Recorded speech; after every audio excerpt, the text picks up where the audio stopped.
One of my favorite things about you is that you've never stopped recording. You've never stopped performing. I know your fans love it. What is your favorite thing about performing in front of a live audience? Because I can tell you're just having a ball. I'm a really corny person that way. If I was born to do anything, I was born to entertain. I like seeing that audience, and every audience is a different animal and you got to win them over. There's no guarantee you can, but you better. And then they're they go from this. I love the Saturday night crowd. Pay my money. What can you do? And at the end, they're swinging from the chandeliers and I go, yes, yes. I love to make them come out of themselves and be transported to a place of pure enjoyment. Boy, I just said that. I meant that. Pure enjoyment. Well, let me ask you this. Is that come from Detroit? Because I've had Michael Persh on this show as well as Brian Pastoria from Rhythm Corps and Adrenaline, respectively, and they've both told me that when you perform in Detroit, you better bring it because they're giving up their Friday and Saturday night, and if you don't entertain them, they're going to let you know about it. Do you think that comes from your early days in Detroit?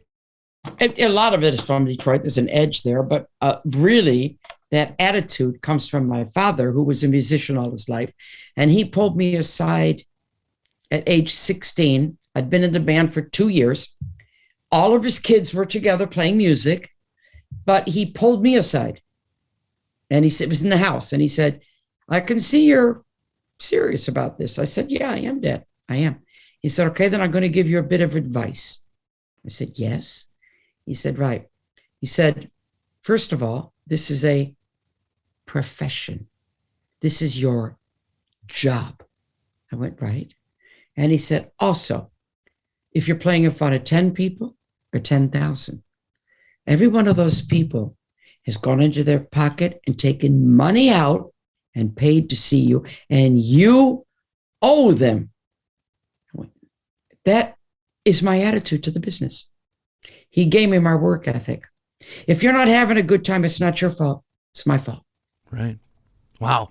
And you keep kind of segueing into my next question, which was talk about your latest record. I love that you're still recording. Talk about your latest record. Are you working on anything right now? Where do you get your ideas? Talk about how you're still doing it after all these years. The last 2 albums I did with my son, which came out unexpectedly, No Control and The Devil in Me. They charted all over the world. The Devil in Me got the best reviews of my entire career. Right now, I'm working on an EP for USA release before my duet album, Suzi, Quatro, and KT Tunstall. It's called Face to Face, comes out in 2023. I've got a production company now with my son. We're working with other artists. I am working also on my next proper album. I'm just going to release at the end of May book number 6, which is my second poetry book. I'm working on I love saying this because it's so pretentious. I'm then going to be finishing work on my second novel. That's awesome. Good. How can the girl from Detroit City say my second novel? It's wonderful. And I am Dr. Quatro. You know that I'm Dr. Quatro. Dr. Quatro. Yeah. I just 3 words to describe me.